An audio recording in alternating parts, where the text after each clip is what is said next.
Hello, Alicia. It's so nice to have you on the show today. How are you doing? Doing well, thanks. Great to be here, Elisha. Beautiful, and thank you so Definitely. very much for being here. I'm doing quite fine.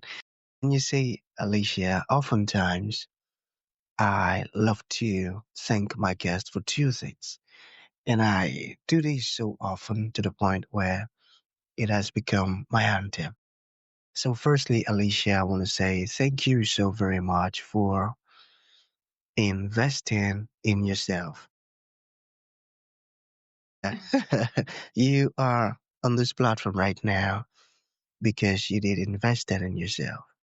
And oftentimes, Alicia, I love to make reference to the amazing mango tree. They say some couple of months back, I was on a particular road, and just by the roadside, Alicia, there was this very tall, unattractive mango tree.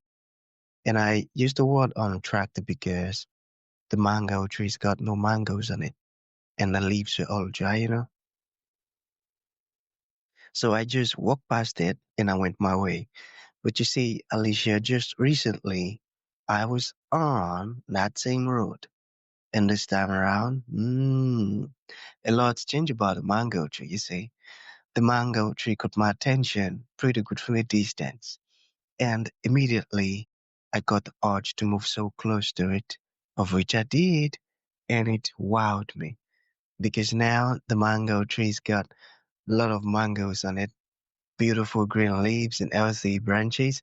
And not just mangoes now, Alicia. I'm talking about ripe mangoes. It was such a lovely experience that day, and I was so, so excited. Here is my point. The fact that you dedicated your time, energy, and resources to becoming the amazing Alicia that you are today, that alone has made it impossible for me to skip you. And that's why you got the request from me to be on the show because I was attracted to the fruit of all that you're doing. Your philosophies, your insights, your journey, the impact your work is having, and how you are offering your solutions, Alicia. This stuff's so beautiful. And Thank you. just before I sent you that request, I said to myself, I've got to benefit from these beautiful things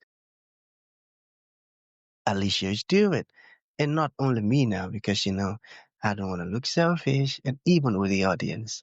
And here we are today with the amazing Alicia. So thank you so very much for doing that to yourself. And secondly, thank you for saying yes to the invite.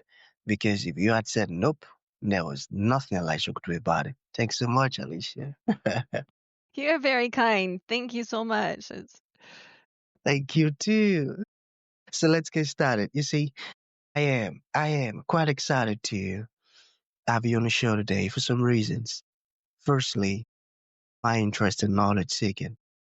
I believe in order for one to transition from a terrible situation to that of a beautiful one, Alicia, I believe it takes the application of knowledge, quality information, and not just knowledge alone, but the application of it. And you say, Alicia, ever since I discovered that light in the Hebrew means knowledge and darkness ignorance, I've been so keen to knowledge seeking. Why? Because I do not want to remain in the dark. So that's going to make our conversation today very important to me and even to the listeners.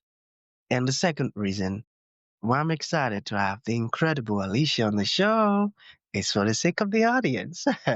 You see, we live in an age where information is as abundant as grains of sand. We've got lots of informations flying out there. So these folks trust me for quality, eye-opening, and very important information, of which I am totally convinced, Alicia, that our conversation is going to be insightful and impactful. So for that reason, let's get started with your introduction. Talk to us about your personal or your professional journey, because right now we are so curious. Want to know how Alicia got here? Then afterwards, I've gotten some beautiful questions for you. Okay, Alicia, over to you. So, my name is Allicia Johnson-Niles. My main reason for being here is because I lost my dad to murder when I was 2 years old. He was killed in the Navy by one of his own men. And I grew up being afraid of everything. Like, it's kind of one of those things where, how do I explain it? It's just kind of like, something's off, something's not right, but you don't know what it is because you're living it, especially as a little teeny kid. And I grew up in a state of comparison, constantly comparing myself to others. The more I do my work, the more I research kids who have gone through trauma, um, you know, adults who went through trauma as young children, things like that. The more parallels I see as far as personality traits. I can list them in a little bit, but it's just really long story short, when I faced the things that scared me the most, which was my dad's killer and the US Navy, when I actually dared to look into that and to accept the fact that it's like looking back on the trauma that you went through as a child is not a weakness, it's not a crutch, it's critical. Like that trauma, that pain, that whatever that's like holding you back, it's not holding you back because you acknowledge it, it's holding you back because you don't. And so, my biggest thing, my little tagline, it's unlikely courage. And what that is it's born of trauma and it's facing the darkest parts of your life in order to heal from them. And, I, when I was 30 years old, I was granted permission, quote unquote, maybe not even quotes, I pretty much was granted permission from somebody that I admired um, to grieve a dad I didn't know, to learn more about what really happened when leading up to it. It's like, oh, that's in the past. You're so lucky because you don't remember him. You can't have these feelings, only to find out as I started digging, nothing could be further from the truth. And that it was facing my dad's death, facing his killer, learning more about it, realizing that I really was grieving the entire 30 years leading up to that. Oh, not 30, because I had 2 years, 28 years leading up to that point that I lost my train of thought. So it was like I was grieving that entire time without realizing it. And then being able to actually acknowledge it and feel the tears, it was the most healing, liberating feeling ever. So I don't want other people to be stuck like I was, and that's why I'm here. I've written a book called Angel in Arlington. It is not published yet because we are looking for a publisher. So, Oh, wow. You said something that is so important, and just that little words that you said in the last part expose how beautiful your heart is. You said yeah. you're here because you don't want others to be stuck in what you went through. In other words, you're offering a solution so that others might not experience what you experienced. And that's one of the traits of a true leader. I tell you, I truly appreciate you. And thank you for all that you're doing. Because you see, Alicia, not many people loves to spread what works for them with others. Many would just keep it to themselves and say, my concern in my business, this is my life, and I can just do whatever I want in my life. And what is working for me, I don't need to announce it to others. But you're not like that. That's amazing. I love that. So I want us to begin first with your book, even though it is yet to be published. So what inspired you to write that wonderful book, and how did you come about the title? Well, I mean, if you don't mind, a lot of my story is there are three parts to it, but a huge part of it is spiritual. It is it's very, very spiritually driven. I felt like I had no choice. That sounds kind of crazy, but I was praying and it just would not leave me alone. I felt like it was what God wanted me to do. That came up about 6 years after I learned about my dad. After so I'm kind of jumping ahead of the gun. So when I was 30, once I had that door open to be like, "Hey, yeah, you have the right to grieve," I did it with a vengeance. Like I reached out, I got in contact with my dad's friends, started learning a whole ton. And then I kept having this feeling it's like you have to write these story, you have to write your story. I'm like, "Ah, no, no, no." I kept pushing it aside. And then it was just this really powerful, pretty much someone else telling me, "You've got to write this book." And I'm like, "Okay." Some things you get where you just know you're like, "All right, if I don't do it, it's not gonna leave me alone." And so, I trusted in that, and I took the next step, which was writing a whole bunch of garbage. I shouldn't say that, but yeah, it's a process. But, but as I started digging into doing my writing and needing to find resources and needing to talk to more people, or doors were open like crazy. And so that's what got me going. It's cool because it's like this is one thing that I can share because it's on my website and everything like that. But my co-author and I, she met my dad's killer. We tracked him down. He was Oh, at large. There was so much behind that, here 6 years after starting the research and, "Oh, I've done my grieving. Oh, I'm healed." No, that was just half of it. There was so much more to it, and, we are actually able to literally face the Navy head on, find my dad's killer, get the story from his own mouth. Like, it's wild. It's kinda one of those things where I'm like, all right, okay. here's this big old dramatic life. I might as well share it, right?" But All right. I tell you that's oh wow. But sorry if I may ask, can you tell us more about this person? What prompted him to do that? What occurred exactly? that's something that took me a very, very long time to understand, and that's in the book. So, Okay, it's all in the book. it's in the book. All So, right, we amazing. didn't know I mean, and not to be that jerk being like, "Hey, you're gonna have to read the book that's not out yet."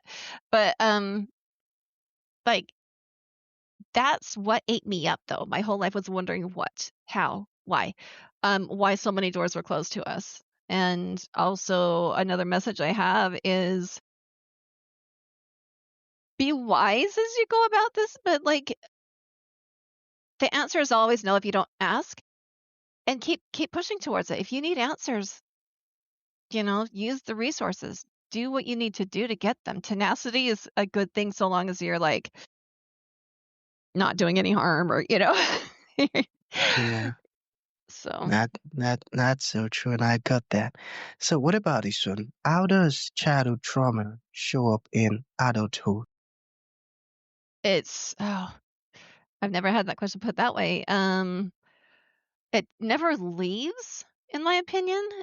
Mm, So, things that I've noticed are chronic people pleasing. My brother and I have got so in my family, my mom had me, I was 2 years old. My brother was 8 months old when my our dad was killed, and then she got remarried years later and had more kids. But my brother and I are people pleasers, like, very much people pleasers, which can be a good thing because people pleasers are nice to everybody. But there's that. I was also constantly comparing myself to other people, and I know that's not unique to people who have gone through trauma, but seeing yourself as second class the entire time, I think that is. And so I was constantly like beating myself up, perfectionism, trying to make sure other people are happy, trying to feel like I was allowed to show up in life. And that's something that happened very, very, very, very early on. Like I felt like I had to take care of other people, that it's like I owed everything to other people. And I feel like that's part of what is very common in kids who have gone through trauma or adults. And it's not like you grow out of it. It's you realize that it's there and you learn how to cope with it. It's not like I didn't have any confidence at all, but it took a lot of work to get there. Also, um, c- complex, pr- complex post traumatic stress disorder, CPTSD, very, very real, very, very common. Um, and it's kind of funny because, like, as I grow up, I didn't get married until I was in my 40s. Was constantly second guessing myself, things like that. And even when I got to where I was like, okay, I have what I want, the anxiety is very real. And it's something that, man, I wish that I could just be like, okay, logically, I know that this probably won't happen. But anxiety is very, very real, to the point where my therapist had to tell my husband, she's like, "This is not mental, this is physical. This is something that, it's something to work with." And I don't want to sound all doomsday and be like, "Oh, it's never going to go away." But anxiety is huge. And there are triggers that will keep bringing it up. So, there are triggers that will keep bringing it up. Hmm. and Okay, you can't so control them. It's okay. I got that. So, What changes do you hope the military makes because of your book? Oh, more transparency to the families. I understand that there are certain things, depending on national security, certain things that need to be kept on the down low. But 30 years after my dad was killed, I don't want to be like, I deserve the right to know, but we did. Like, if it's not going to harm national security, families need to know what happened. Why was my dad murdered? Why weren't we told about that until months later?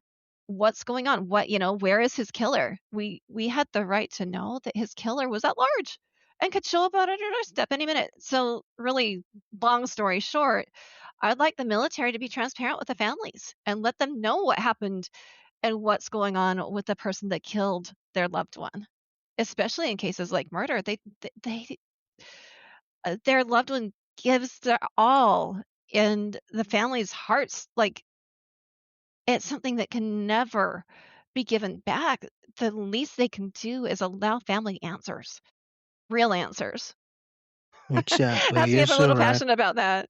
Yeah, I tell you, transparency very, very important. And it shouldn't take that long to announce the occurrence to the family already. Well, thank you for writing that book. That's amazing. So while you were talking earlier, you used these words. You said unlikely courage. What does that mean? Course, the way it came about was my co-author and I were talking about it, and because I am super, like, my anxiety is pretty high and people pleasing and all that, I kinda laughed. I'm like, "I was the least likely in my high school class to be voted as one who'd tracked down a killer."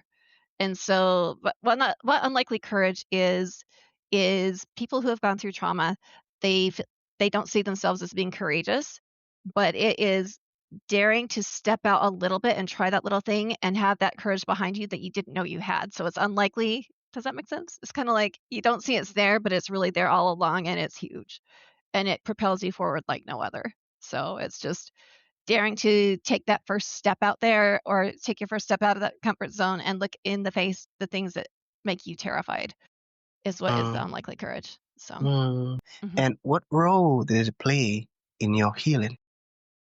It's huge. It's called TAPS is Tragedy Assistance Program for Survivors. It is a nonprofit organization that was excuse me, that was started by Bonnie Carroll. If you look at her resume or Google her, your eyes are going to pop out of your head because she's done so many things. But it is an organization for family members who have fallen, military service people. And it's not just people who have lost their lives in the line of duty, but anybody who served and then died. I mean, there are people who, lost their lives to post-traumatic stress is what they like to call it. They don't like to add the D to it. I personally do because for me it's felt like a disorder. Suicide, toxic exposure, different things like that. But they're an organization for families where they have resources and they also have seminars and different activities and things like that where the families can go and they can honor their loved ones and they can get the help that they need and they can have this community. Healing comes in community. Um, when I went to my first TAPS event in Washington, D.C., which my dad is buried in Arlington, it was Memorial Day weekend. And I was really embarrassed because it had been over 40 years since my dad was killed. And I'm like, Mm, yeah, like, put me in the kitchen. Let me cook. Let me, I'm not here to, I'm not one of these survivors who just barely lost their loved one.